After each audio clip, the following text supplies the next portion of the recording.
Welcome back for episode 2 of our QMTG podcast. Joining me is Smith and Paul. Yes, Smith. Yes. And today we are talking about colors. So we're going to talk about, colors in Commander, obviously, and what our opinions on the best colors and color combinations are. But before that, we are going to do a weekly update on our tracking. So we've started tracking our Commander games for this year. And I'm going to start first. This is my sheet, my data sheet 2025 Commander stats. Up on screen now. For those of you who are watching, you can see it. And I've logged in quite a number of games over the past week, or this year at least. And I've tried to feature as many of my decks as possible. So I've played 1, 2, 3, 4, 5, 6, 7, 8, 9, 10, 11 games so far. That's quite a lot, right? And I've only won It's a two lot. of them. It's a lot. Yeah. So my record now is at 2 wins, which is quite bad. But more importantly, I think the in-depth Three, stats. based on the list I'm seeing, is it 3? 3? No, 2 wins. Based on the battle log, you have 3 wins though. Oh wait, on the battle. Oh, right. The battle log has 3 wins. So Joda, That's Tuvasa, really and Don problem. Andres. Right. Okay. I forgot. Dun. I forgot to log the Don Andres win. Thank you. 3 wins out of 12 games. Okay, just nice. 25%. Beautiful. Beautiful. Yeah. So regarding the decks I've played, the only one I think that I've played twice is Iron Man. Yeah. Oh, it's built. Yes. So I just built Iron Man. Okay, the first Iron Man game that I lost, I actually mis-executed the combo kill. So Mm, after that, I conceded. mm. Um, besides Shade. that, besides that, everything else was quite standard. Like I think the pods were all balanced. I think I do want to have another row that talks about the pod itself, what the pod composition was like, or how I felt. If any deck was too overpowered or underpowered, I think that's interesting to track as well. I didn't have Soul Ring at all for 12 games, and the 2 games I played, I missed multiple land drops, so I thought that was quite important to put in as well. But yeah, that's my stats. I only started once. I only started first in 1 game. By the way. Yeah. So Yeah, so it's actually quite interesting to read, right? So even if, like, let's say, for example, if it's not performance-based, like what we mentioned the last time, I think sometimes when we look back on the logs as well as into some of the numbers, it's actually quite interesting to see as well. Yeah. yeah, I think seeing how what turn the game ends is also quite interesting. I extended it all the way down to 16 plus because some of my games were really very long.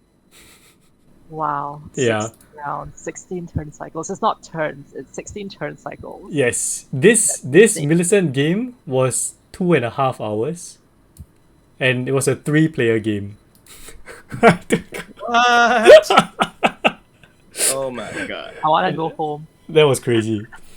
Okay, but let's move on. Smith, why don't we look at yours?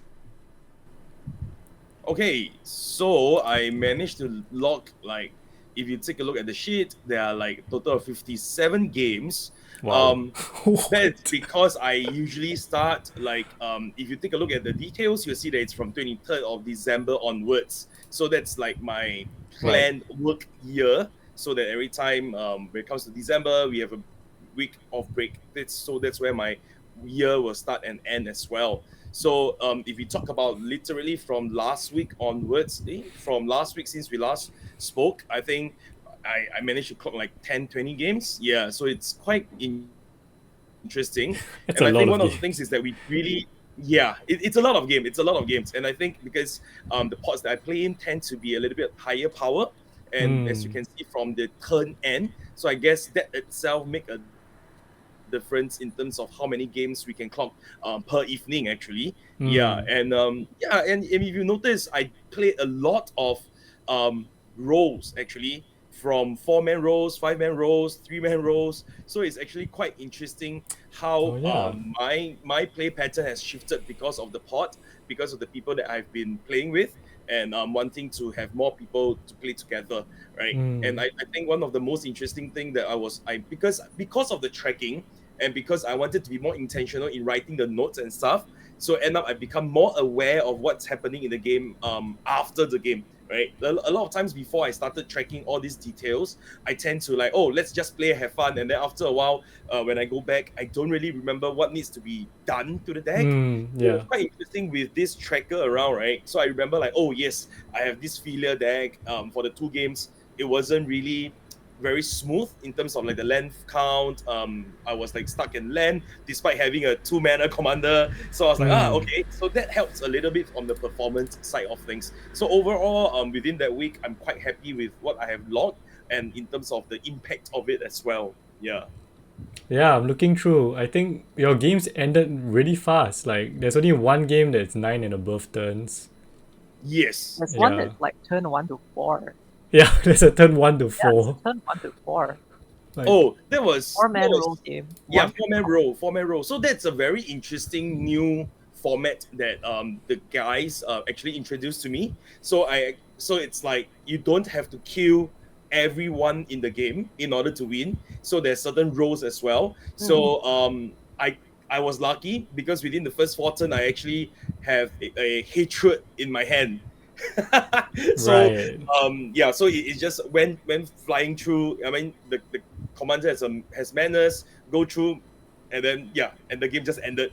And then everyone was like, oh, hatred, why would you play such card in your deck, right? So I was like, Then in my defense, I was like, if we weren't playing role, I wouldn't have done it within the first 4 turns just to eliminate one opponent. You got to play more games. Okay, but this is just meant to be an update. We're going to track over the year. Paul, do you want to share yours?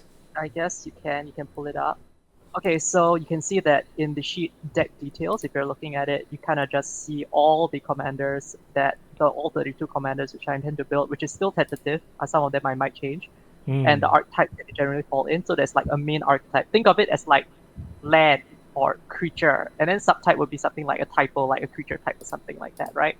So those are how I've kind of put the decks together with what they are.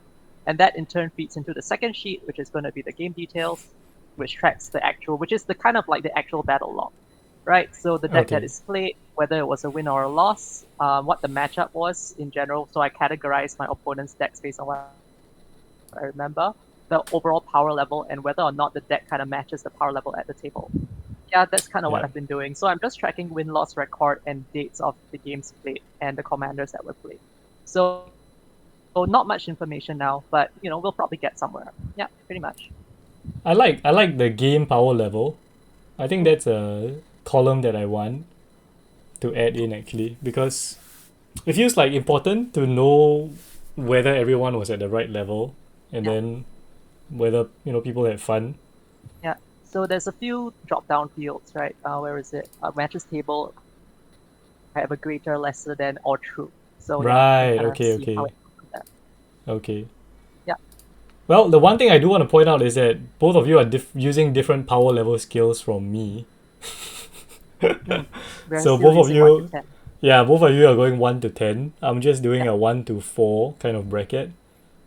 So interesting to see that you've got a 2 and a 3 for my decks. Yeah, the power level of your decks. Yeah, I was very surprised also when I saw. Yeah, I was like, oh, there's a power level 3. How do we even go to 3? Yeah. Oh man, you have no idea. Like, you have no idea. Aegis Turtle is one of the cards in the deck. But what is the difference between a 2 and a 3? Anyway, that's a different podcast topic. Let's get into the main topic. Yeah. Okay. So today we're talking about colors, and what we are going to talk about is, I'm going to pull this up here, Maro's article talking about the mechanical color pie. But this was in 2021, and he talks about just the 5 colors, right? What each color... Sorry? Yeah, so what each color is trying to do, kind of. Right? So there's a whole bunch of stats, like white. There's so many things that it's supposed to do, it's not supposed to do. And you can read about it for yourself. There's primary, secondary, and tertiary what do you call that? Facets. Things that facets to the Yeah. color. Like green gets death touch, but not as much as black, that kind of thing, right? Yeah. Yes. Yeah. But we're going to make it a bit more personal. So we are going to talk about our own favorite colors and color combinations for Commander. And at the same time, we'll elaborate on why we like those colors and what those colors actually mean to us. So, Paul, do you want to start first?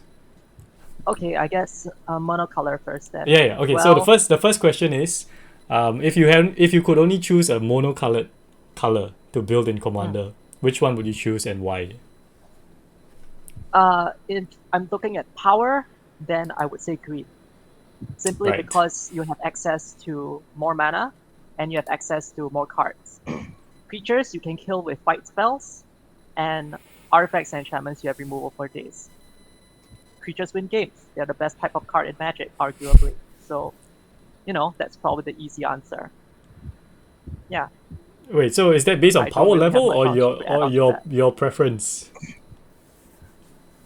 That's more on power level. Preference probably blue. Because Okay. I like bouncing things and tapping things down. It annoys people, and I love to see the hatred on their face as the creature stares back at them in its tap position. Yes. Okay. Okay. So you think green is the most powerful, but blue is your favorite. Yes. Blue would Alright. be my favorite. Smith, what about you? I like red. Red's my favorite. So like Matt, shout out. Yes. I just like the chaos in it. It has the highest ceiling because of how reckless it is, but at the same time, it can also fail, right? It has a lowest floor as well. So I like the chaos. I like the recklessness. I like it that it's somewhat quote unquote has a lot of luck and also depends. It's also scales according to the table and when you play certain things. So like a little bit like the Jessica's Will, sometimes you have no hand cards, you get no mana, or like Dockside. Oh, sorry, Dockside. Yeah. So red. I like it reckless. I like it chaotic. Yeah. Chaotic with a high ceiling. Yes. Low floor, high ceiling. And aggressive. Yeah, like you see Wheel of Fortune, you don't know Yeah. when you will get you into a good position, or you can even get your opponents into a good position, right? So I like red like this. So these are the cards that represents red to me. Yeah. What do you think is the most powerful color though? Powerful. I mean, if you talk about mono color, I think if being set in the table, it has to be blue, I guess. Oh wow. The Okay, counter okay. spell and everything. It can be very annoying. Okay, well me Opposite. yeah, me personally, I'm actually exactly the same as Paul. Like, if you ask me, I think green is the most powerful, and it's actually my second favorite monocolored. But for some reason, like the only monocolored deck I have is blue. I have a Min mono blue, and then I have Khan, which is colorless. But I think Min, I enjoy playing Min a lot more, and it's just drawing cards, having interaction, See and more things. you see more things. And even in blue, like mono blue, you have ramp. Like I play extra planar lands, I play high tide, this kind of things. And of course Min ramps. Maybe that's why I like Min, because she ramps naturally. In general, I think green is still the more powerful color. And if you ask me to just build a generic monocolor deck, I would just build a green deck. Yes. Yeah. It's so much easier to build Yeah. a green deck. Yeah. It's so much easier. But when I was thinking about the question, I was like, but the only monocolor deck I have is blue. So I guess my favorite is blue. I don't know. So something interesting, right? We've missed out on some colors, Yes. right? So white has not been mentioned, black has not been mentioned. Yeah. Or I think like why we avoid those colors is also interesting. Yeah. I like to play black a lot. The problem is that I find that if you build a mono black deck, very often people are going to be very, very miserable Mhm. because you're proactively killing everything and emptying people's hands. Yeah. It The tends discard. to follow that. Yeah, it tends to follow that and leads to those unfun games. Yeah, And- I do yeah. agree. I do agree. I actually had a few mono black commander decks before. I mean, just to name one that gives everybody sweat, is like Tergrid, right? So Yeah. black, we have Tergrid, you have Tiny Bones, even like my mono black braids, which we should talk about last episode as well. So the mono black one doesn't give me a very good play experience. So exactly, I totally agree with Paul. Yeah. Yeah. I have the same experience with Ecclesots. And Right. if we're talking about the last color white, I actually never built a mono white deck. I don't see the appeal. Like when I think of white, I think of people are just gonna Wrath of God and Sunfall and Farewell. Or either that or just, make a bunch of tokens and I don't know. There's more to It's- it than that. You could say the same thing about green, right? I'm going to play a bunch of lands and play a bunch of big creatures, right? Yeah, but that's for more white, I fun. think it's actually a lot of Fun is Are- very individual. yeah, It's more fun for me. I think that's Yeah. a bit subjective. I think white has a few things that make it particularly fun to build mono white with. The limitations of the symmetrical effects, the ability for you to use stacked effects, right? You have very interesting ways of doing very interesting things. Yeah. True. But Yes. I think the difficulty, like the overt power, is not immediately obvious. Yeah, it takes a bit more thought. I think over the last few years, if you're talking about mono white, which means we can explore into like the individual white cards, I think the quality of cards has rise a lot over the last few so years, right? I mean, yeah, if you talk about like 3 Yeah. years ago, 4 years ago, and then we have like Trouble in Pairs, we have like even like, I mean, of course, Smothering 5, we have Esper Sentinel. I think white is actually quite fun. If I would to, I mean, I have every monocolor deck. I think white is probably my coming third.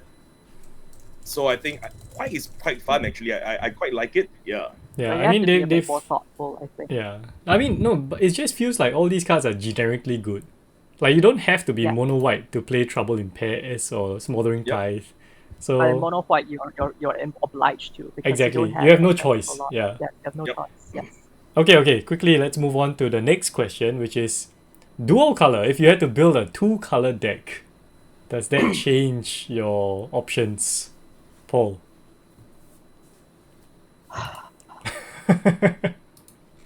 Rakdos.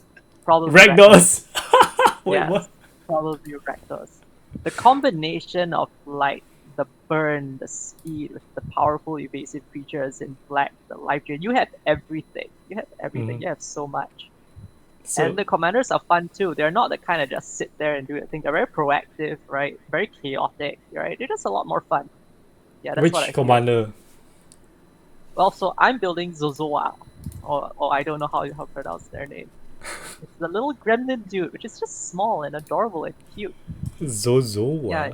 I'm trying to And you find get it. things. It's uncommon from Lost Caverns of Ixalan. Okay. Yeah. Right, you get all these like group slug effects, right? And it's proactive and to quote our good friend Tietze, you get to play more games because you're out there slugging everybody at the same time, right? It's a lot of fun. Yeah. Very proactive. Wait, it's from Rivals of Ixalan? No, it's from Lost Caverns of Ixalan. Oh, LTI. Oh, Zoyowa. Yes. Right, It's a- okay. It's a small one. It's small. Yeah, so you have the Death Touch from black, you have the Graveyard stuff from black. You This also card get is also from You black. get the mass slug, right? The everyone loses half their life thing from black with the Yeah. mass burn, right? You get cards like Florian, for instance, right? That you can dig through so much of your library based on the amount of damage you do. So it gets things going, right? You're not sitting there, oh, hold up my counter spell, you're not doing that, right? You're just doing things. Yeah. Interesting. Okay, so from Mono Blue to Rakdos. What about Smith? I for my favorite, I think it has to be Gru, right? So I think so. I play a lot of Gru because it's big. Like it's exactly like what you mentioned about like your green together with the redness of it. So the intensity of it, it's very fast, it's very fun. So somebody recently told me this. He was like, oh, I think playing Gru is the easiest to play because you don't need to do threat assessment. You just have to drop in big huge thing, be the threat, and then let people solve your problem. So I was like, yeah, exactly. That's exactly how I feel about playing Gru actually. So just a lot of mana, a lot of big creatures come in, flying dragons and everything. So Just Gru, honest. really how I like to play it. So like, what answers? You guys answer me. That's just an arms race. Yeah. Yeah. So I learned okay. the blue part of thing, but if you ask me about which is the strongest, right? I think Dimir, the black and the blue part of things, I think that it's the control, it's actually the strongest, you ask me. Yeah. Okay. Interesting. I think the strongest is actually just Simic, like based on what I said just now. And Strongest probably. Yeah. yeah, you just have ramp, you have card draw, you have big creatures, you have control. But surprisingly, I don't have any Simic decks, except well, I have Omo, but that's Yeah. more of a typo kind of thing. And I think the reason is because I think it's too strong and it's just boring to play. Yeah, like I think of AC and like landfall stuff. Yep. Yeah, it just snowballs so hard and so fast. Yeah, it's like Simic is a snowball color, right? Exactly. And the thing is that it's not particularly fast either. You kind of do your thing, and you just accrue value, and you're just sitting there running your engine. Yep. Right. So, Yep. I mean, it's still fun. I think if I built it, I'd have fun playing it. But the only two color deck I have right now that is active is Millicent, which is spirits, and kind of makes sense because I like flyers a lot, so I like spirits. I do like blue, and white gives you a more control, right? Blue-white control. So I do play more removal spells and protection spells. That's what I get from white. But I think that's because I like spirits. So in terms of two color pairings, I actually don't think I have a favorite per se. If you guys know me, my favorite color is 5-color.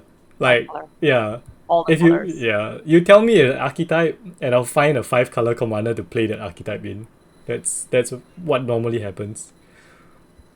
But with all the cards, why limit yourself to 40%? Exactly. Them, Just right? play all of them. Yeah. Yeah, but the only reason I play Millicent is because there's no 5-color spirit commander.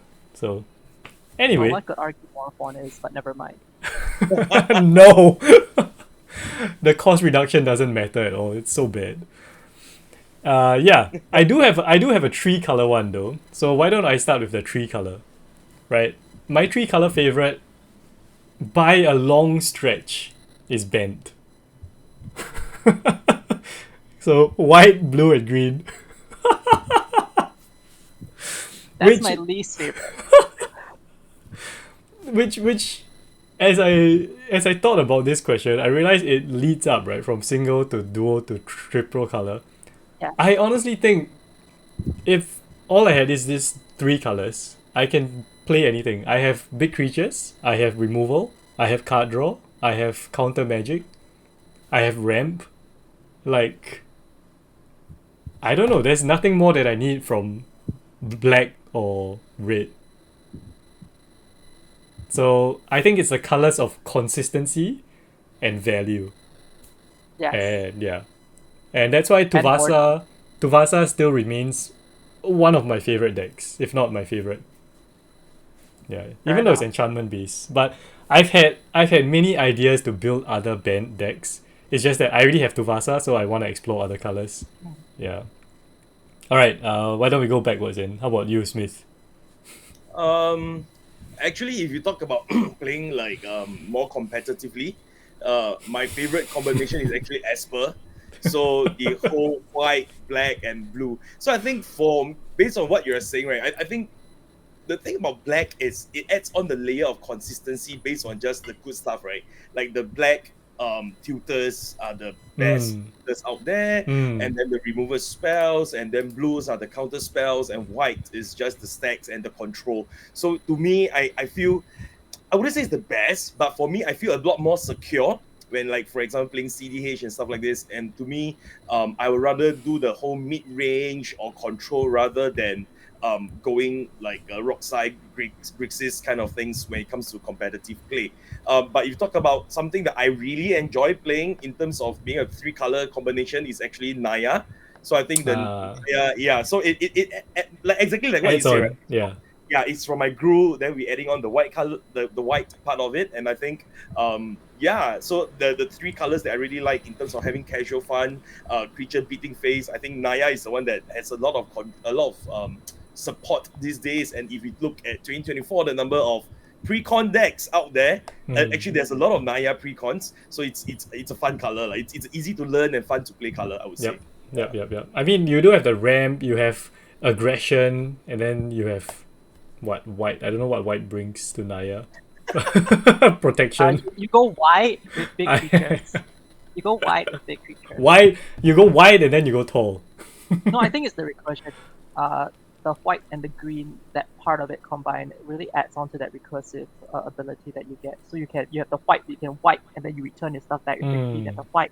And then the red gives you the speed that you need to punch face again, right? It's a nice combination of things, right? Yeah, you get some control with white.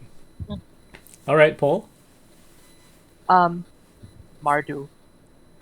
Okay. Most of my favorite 3-color decks that I've played are Mardu. I've played Kalia Zenith Seeker, which is the fair Kalia, right? It just comes in and it gives you card advantage because Mardu is Rakdos with Blink. Yes. That's essentially how I see it, right? So I played Jirina Kujo last time, right?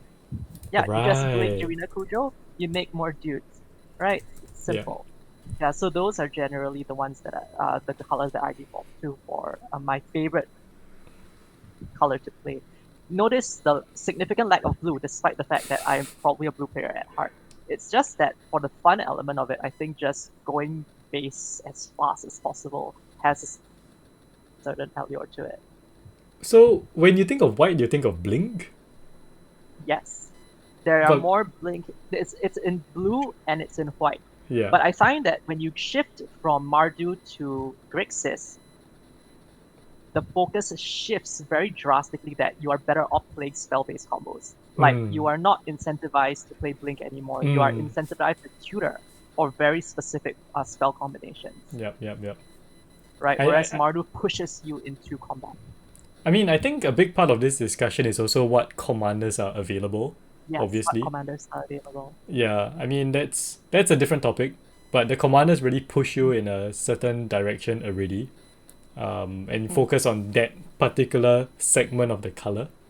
So, like, I'm looking at the Maros thing, right?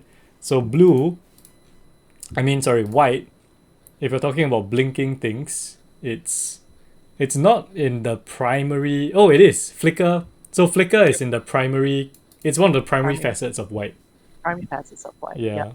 So I guess it's legit. Like, you focus on one of the main things that white does. Yes. And then you add that to the aggression, and then you get this nice little package. Yeah. Okay, so fair enough. I think quite interesting to see that me and Smith kind of build on it, whereas Paul is just blue into Rakdos. I don't know what happened there. Blue is very powerful as a color if you want to talk about interaction. And I think what happens that you have other colors eating into blue is it becomes too much of a good thing. You get access to so much control that, it feels very unfair to people. So I play Talion, right? One of my stronger decks is my Dimir Talion deck. And if it gets going, it gets to a certain point that it's just impossible because anything you try to do to stop it, it's counter spell, it gets killed. It's like you kill it, it comes back. True. There's no agency or anything. Yeah, I think blue itself, it's a very I would say it's a very standard color for me in a sense. It's very consistent. When I splash blue, let's say for example, right, from my group to a teamer, or from anything that I play of 2 colors to add the last color in, which is a blue, to add on, it's always like the 5 or 6 best counter spells, and then we have the heuristic study and card draw. So it's always adding, if I just want to splash blue, it's always that 10 to 12 cards, the counter spells and the card draw. That's how it does as a support. Very much so. It's very much the best support color, but it's so good at supporting that it kind of loses a bit of that novelty. But when you run mono blue and you don't get access to so many other things, right? You can't kill things. You only get counter, bounce, right? That's when it gets a bit more interesting. That's true. Yeah, playing it as a mono color as opposed to a support color makes a big difference. But yeah, so we've talked about monocolor, dual color, tricolor. We don't really have to go into four color because I don't know. There's nothing much there. Yeah. But let's have a discussion. Let's have a discussion on why playing all the colors is the best.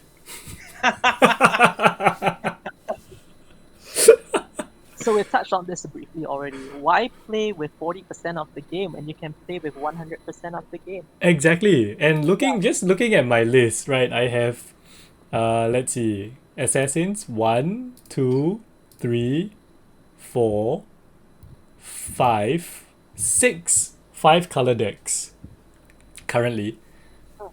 And of those 6, I think like Dragon is one of my favorite. Tazri is one of my favorite. Omnath is my lowest powered, but also one of my favorite. Kagachi is for fun. I have a lot of fun playing that. Kenrith is just humans, which is actually Kenrith is probably my least favorite 5 color deck. And then I have Joda Legends, which is also one of my favorite decks. Too easy, that one. Joda Legends too easy. Legends is too easy. How do you pick from so many legends, Paul? Put in all of them. You can't fit all of them. Hi, today I like to play my deck. Yeah. Yeah, so why do you guys what is your opinions on 5 color, first of all? 5 color feels like too much to me. It's like you have access to everything that you don't need. It's overkill at that point. So I find that once you hit 3, actually, I just think there's no point anymore. Like there's no point adding another color on. What? Yeah, once you hit 3, I just feel there's no point adding another color. That's anymore. that's like my argument with Band, right? Like I don't really need anything else after I have those precisely. 3. Yeah, after those 3, you don't need anything anymore. 5 color is fun when you are specifically playing with cards that care about having all 5 colors, like sunburst effects and things like that. Fair That's when I would like to play it. But other than that, it's just too much, right? Give me a reason to do it, right? Give me a reason. Yeah. Smith, what do you think? I think 5 color decks shows the exact brilliance of Magic the Gathering in terms of the mana system, right? Imagine if a game has the game doesn't have a mana system and the 5 colors exactly like what we are saying, right? Why play with the 40% card when you go 100%? If not for the restriction of the mana system, we effectively can just bring in every single card and every deck will become the meta deck and the best deck, right? So the reason, I love the 5 color element of it, but what stops me from it, it's the mana fixing, right?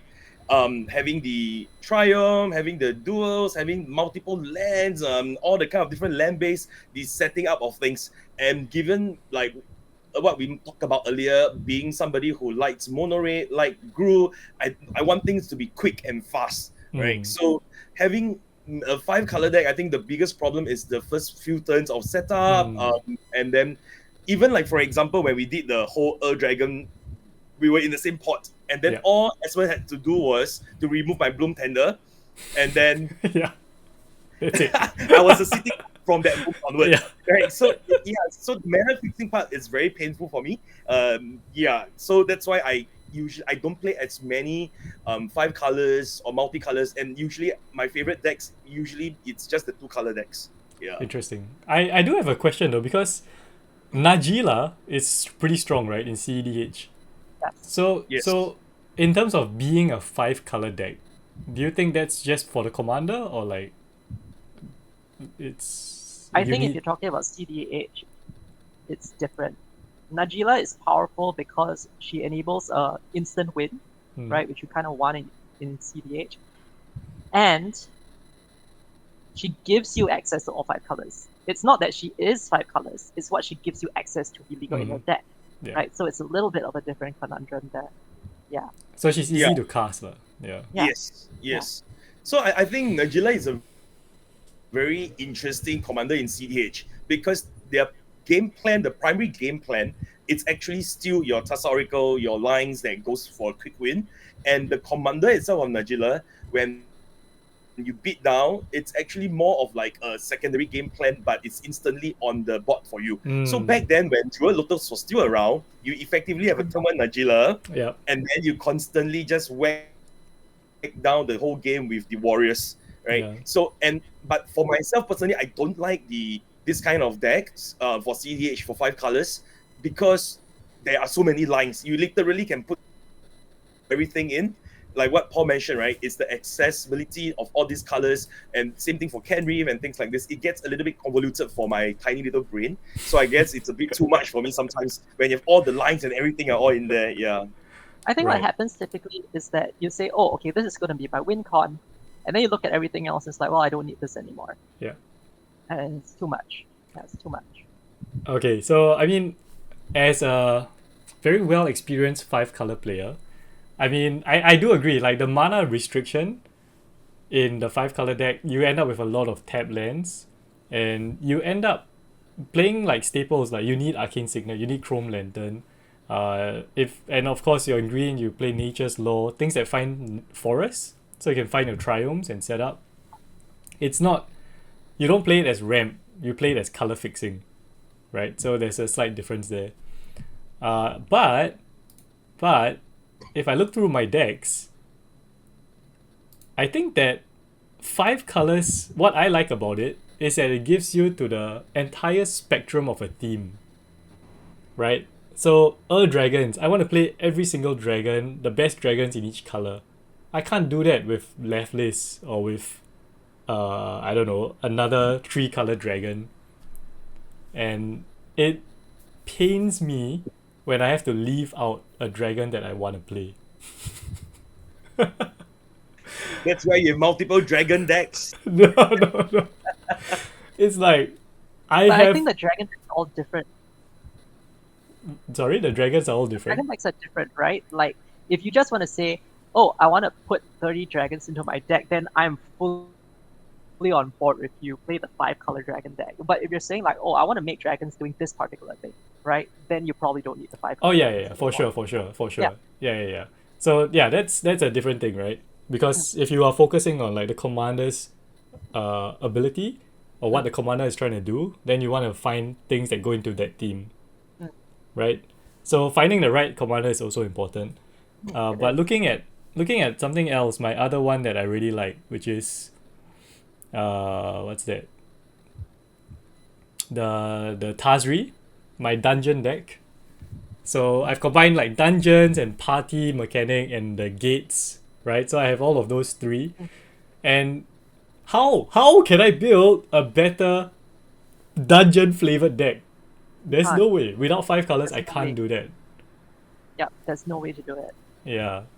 I think it's because from the way you build your deck, right? You always start with a theme, and then you want all these things to support the theme, which is why 5 color give you access to all these things, and then you're very happy about it.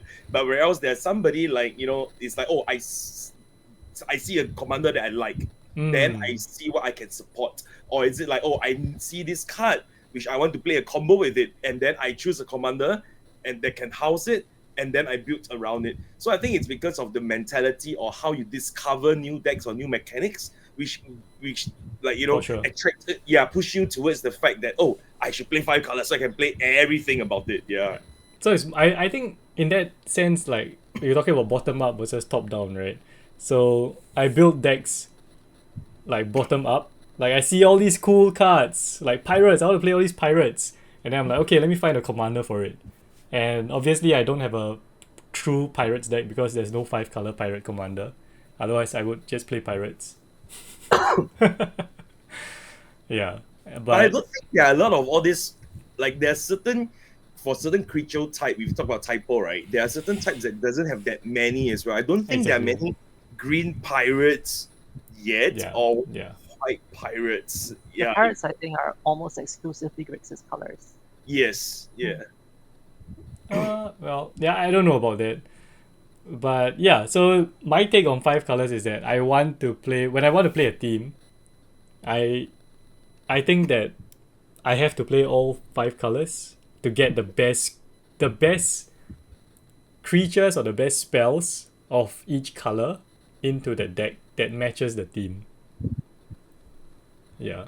So if you look through all my list, I don't think there's a lot of overlap in the list. Like I don't play all the generically good cards like Rhystic Study, Smothering Tithe, even like dual color pips like Mana Drain. There are a few of them, but not all. So everything is very specific to a certain theme. And even my Omnath, I played with the companion Karuga. So it's all based on the number 3. Like, yes, it has at least 3 color pips, 3 mana value or more, that kind of thing. So So I've just realized something. 5 color is especially good for flavor-themed decks. yeah. Yeah, that's where Yes. it excels. So that means I'm a flavor player. Yes. Yes. Yeah. Not like a spiky, Yeah. spiky people at the Spiky EDH tryhards. Spiky try hard at the No, EDH for table. sure. You mean like you see, like Esmond was saying that like how his decks doesn't like have the repetitive like the really good cards and how Ristic studies and all these are not in there. Because if Yeah. it's given me to do this for this whole 5 color things, Mm. you will realize that I will just be using the staple over and over. Yeah, I know, right? Such a bad deck builder. I'm just staples. Let's just put it EDH drag top 10 cards. Go in and then from there we see what else we want to do. Yeah, exactly. Yeah, Yeah, and that's totally different. Yeah. Yeah, I mean, even now I'm actually thinking of building an Atraxa Blink deck. So, for those of you listening, spoiler alert, I played a members deck which was a Celestia Blink deck. And I was that was like, cool. yeah, I was like, oh my god, this is so fun. I want to build a Blink deck as well. So I went to find all the Blink cards, and then I was like, 2 colors is not enough. So, More. yes. More. So I landed on Atraxa, the Grand Unifier, right? Because it's a great Blink target, right? ETB, Yeah. look at the top 7. Yeah, that one's a good one. Yeah, so that's my next project. For a moment, I think- it was a very strong CEDH commander as well for Oh. a period of time. Yeah. Interesting. I think that another one you can consider is the 5 color Div Mizzet, right? The guild pack one, the one that you blink it and then you look for 2 color, you look for guild cards basically, right? That one's also Oh, yeah. That's a then you good can one. add 1 more color into the mix, and you can care about 2 colors better. Yeah, that's there are a few. There are so many new ones, There are right? a few of them, yeah. So top 10 cards, each color pair, Hmm. and then there's one that says, oh no, that's the only one, the ETB trigger. The ETB trigger one. Yeah. Well, 2 color pairs is a bit more restrictive though, rather than It is. card types. Yeah. Yeah. We'll see. But yeah, that's a good point. I think that this discussion has helped me realize something new about myself. Hmm. That I don't play to win. Well, I have a power level 3 deck in my list. A power level 2 deck. And that Smith just plays all the generically good cards. Yeah, pretty much. So people are learning about I'm us. a bad deck builder. I just want to put those things in. Yeah. Speaking about, just to touch lightly though on like deck building, I think one thing that this sheet has helped me, and that I'm going to try and do a bit more often, is like track. For example, I missed a couple of land drops in a few games, and I want to put in like cards that I wish were a different card. Like, if it's stuck in my hand for like 4 or 5 turns, I'm like, I don't want this card. I want it to be something else. Then I think that would be, yeah. I think that would be good in the remarks section. Yeah, for sure. Okay, but it's been about 45 minutes now. I think we can start wrapping up. So, any final thoughts or comments on colors or anything? Less colors is better.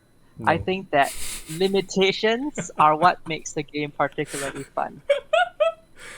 Red Hard- is the best. Hard disagree. You don't know how difficult it is to build a cohesive 5 color deck without like generically good cards. Fair. Yeah. Even for somebody who plays so much generically good card, I don't enjoy playing 5 colors. So many good cards. What goes in and what comes out? Yeah. Yeah, because everything just is good. Like, you need things to tie in together and synergize, and that's what makes the deck fun.